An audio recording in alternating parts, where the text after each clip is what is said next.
In this section, we'll be talking about operations on matrices, and as such, let's consider that matrices don't always come from systems of equations, because certainly they don't. Little notation here. We can designate a matrix using the entries in the matrix like this. We can call it by some kind of name using an uppercase letter, or we could designate the matrix entries like this. Now notice A is the lowercase of the A right here.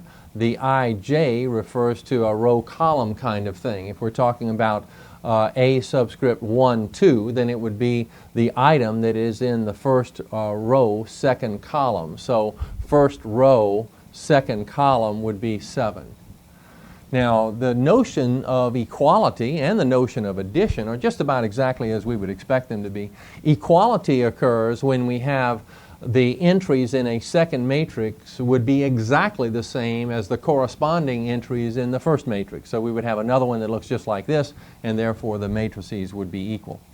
The idea of addition is about the same as we would expect it to be as well, because all we do is add the entries in corresponding positions.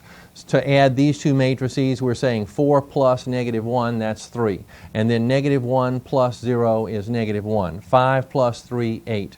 And then up here, 7 plus 2, 9. And 3 plus 5, 8. -2 plus 4, 2.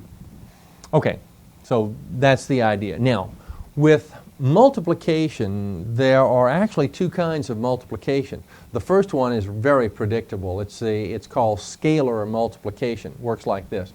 Suppose we have matrix A defined this way. For scalar multiplication, we multiply times each item within the matrix. 2A means 2 times the entries here for the matrix, and so we just double all of them. 2 times -2, -4, 2 times 1, 2, 2 times 3, 6, 2 times -1, -2, 2 times 0, 0, 2 times -4, -8. Highly predictable kind of thing. Now with this idea, we can actually write expressions and simplify expressions in this matrix format. If this is matrix B, then we can evaluate or simplify 2B minus 3A.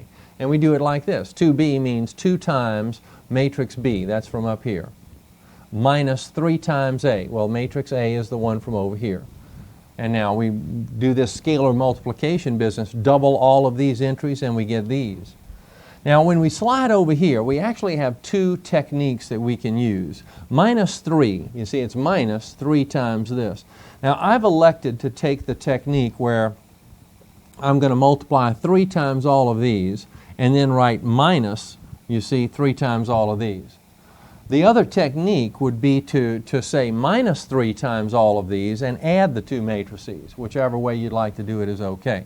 But again, I'm doing this. I'm saying, okay, it's easier for me to multiply 3 times all these entries. And then it's easy for me to subtract down here rather than add. So I'm thinking of it this way. 3 times -2, -6. 3 times 1, 3. 3 times 3, 9. 3 times -1, -3. I'm sure you get the picture. Now we have minus between these two, and we subtract corresponding entries. So we would have 0 minus -6. That's 0 plus 6, or 6 for that entry. Then 4 minus 3 is 1. Then -8 minus 9. -8 with -9, that's -17.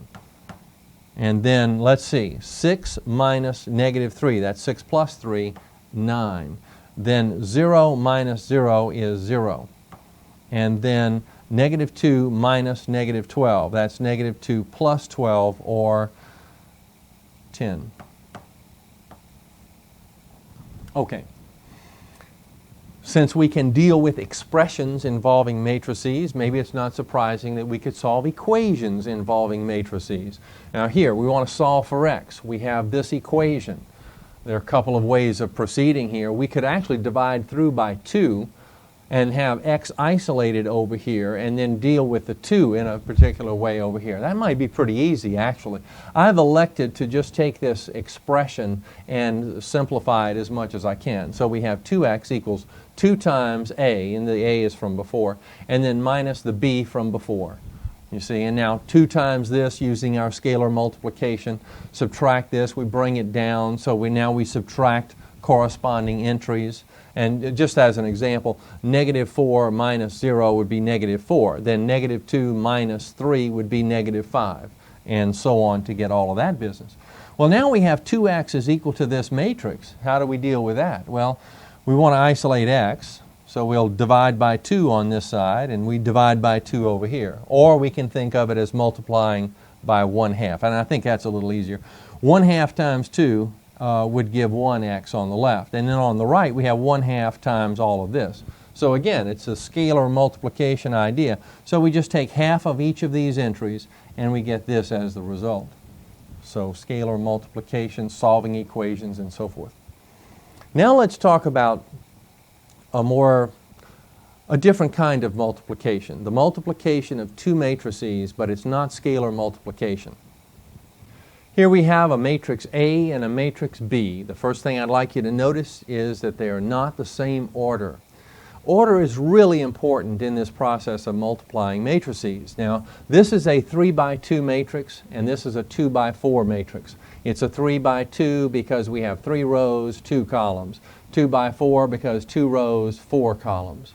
All right, it turns out that we can only multiply matrices in which the number of columns of the first one corresponds with the number of rows of the second one. All right, and now that therefore takes out the idea of the commutative property holding when we're multiplying matrices. That is, although we are able to multiply A times B, we cannot multiply B times A, because if we swap the roles of these two, we wouldn't have this row-column correspondence idea. Okay, now, once we establish that we can multiply the two, we can identify the order of the resulting product matrix, and the order of that product is going to be 3 by 4. So A times B is going to be a 3 by 4 matrix, and we can set up the skeleton for that situation like this. Now there are a number of ways of illustrating that and calling attention to the various entries here. One way would be, I suppose, to do this. We have 3 rows, something like this, and then 4 columns. 1, 2, 3, 4. And everywhere where we have an intersection, you see we have an entry of some kind that we would have to put in here. Well, that gets a little convoluted, so let me use another designation here. I'm going to just put some circles in here to designate the different entry possibilities in this answer matrix. So we'll have entries in these positions, and now we have 4 columns. So this is 1, 2, 3, 4. Okay, now the next trick is to identify the value of each of these that goes in each of these circles. Well, let's take this one. Now, this item is in the first row, first column of our answer. And here's what we do. Now, first row, first column. We take the first row of our first matrix and the first column of the second matrix. And we perform this operation. We take the entries here in this first row, and for each entry we're going to multiply times the entries over there. Here's what we're doing. It is -1 times 2. I'm going to write that out for emphasis. -1 times 2, and then plus, you see, first times first, and then along this row, then 3 times 4. So we have, let's see, -2 plus 12, this is 10. So the entry that goes right here is 10. Now let's take another spot. Let's take a spot that's, maybe somewhere down here. Now notice that this item is in the, well, let's see, rows and columns, 1, 2, 3. This is in the third row, second column. Okay, this is the A subscript 3, 2, or 3, 2. Item. Let me write that a little better. Third row, second column. Now we use this information to go up here and identify, let's see, third row, boom, second column, these two. So we're taking these two entries and we're multiplying times these two entries in a particular way. It's 5 times 5 is 25, plus 0 times -3 is 0. So this entry turns out to be 25. Now, we have to do that for every single entry in here. All right, so we're kind of intertwining these two matrices in a very particular and, at first, complicated kind of way. Well, we'll go over this multiplication of matrices here, but I want to do it in the context of a problem. It turns out that by looking at this situation in terms of a business application, we can get some feeling for the usefulness of this whole process. Take a look. A company that manufactures racing bicycles has the following labor hour and wage requirements. Now, here's a graph of part of those requirements. The labor hour requirements. This is hours per bicycle for the entries in the matrix. Now notice the departments: cutting, assembly, and packaging, and the various models of bicycles: the basic model, light model, and ultralight models. If we want to identify a particular item, like, for example, the number of hours required for cutting a light modeled bicycle, we simply cross-reference within our matrix. You see, we cross-reference the cutting with the light, and we get 1.5, so it would take 1.5 hours of labor to cut a light modeled bicycle. Well, here are the wage requirements. Now, this is in dollars per hour. We have two plants, you see, Plant A and Plant B, and here are the various departments that are designated on the right: the cutting, assembly, and packaging. Well, with that in mind, we can answer these questions involved in the problem.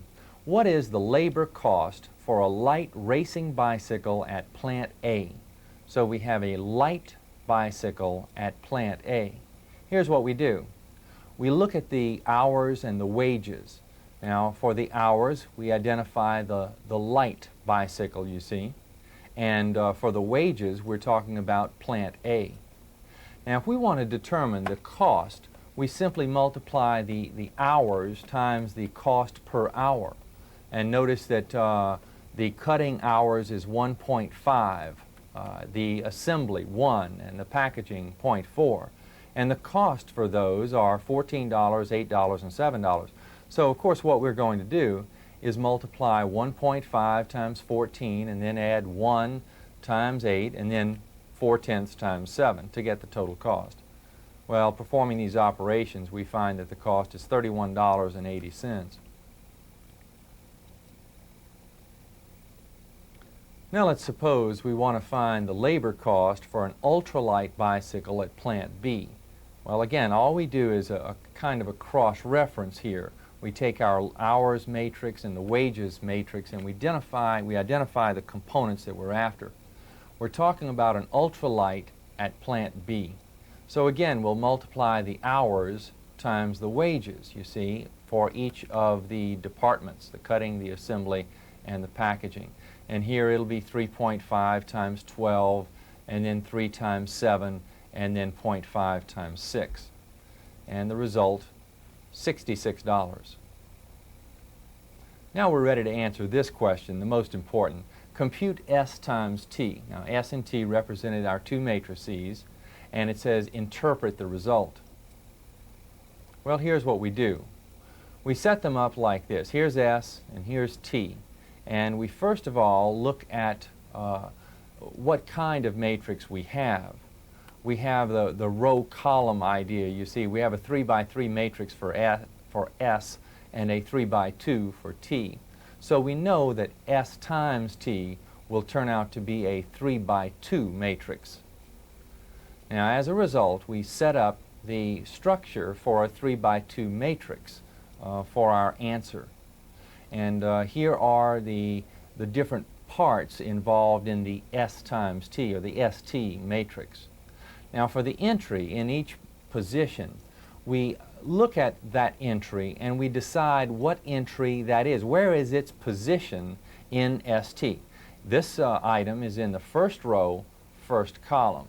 And what that tells us is that we're going to multiply the entries in the first row of S times the entries in the first column of T.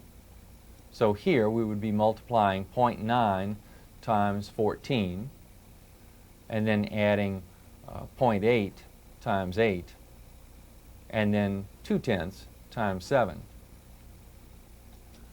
The result then is 20 and 4/10, or 20 and 40 hundredths for that entry. Now each of the entries is calculated in the same way. Consider an entry in this position. Now notice what position this is. This is the third row, second column. So what we'll do is multiply the entries in the third row of the first matrix times the entries in the second column of the second matrix. So in this case, we're talking about 3.5 times 12 plus 3 times 7 plus 0.5 times 6. And the result gives us the entry in this position, 66 in this case. Now all of the entries in our resulting matrix are figured the same way. That is, we look at the row and the column involved in the entry. We multiply along the row in the first matrix and along the column in the second matrix to get the entries. The entries look like this. Well, let's interpret what this means. Remember now, our first matrix, the S matrix, involved it was a 3 by 3 matrix, and the rows were the models involved with our bicycles, the basic and light and ultralight models. And the columns were departments, cutting, assembly, and packaging. Now, what about the 3 by 2 matrix, the T matrix that we talked about? Well, the rows were the departments, the columns were the plants. And when we multiply the two matrices, this is what happens. We get a result which is models by plants. That is, the rows become models and the columns are simply the plants involved. So that's what we have here in this resulting matrix. Let's set it up this way.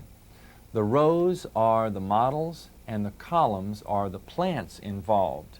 Now the numbers, the entries in the matrix, are simply this. These entries represent the labor costs for each model of bicycle at each plant.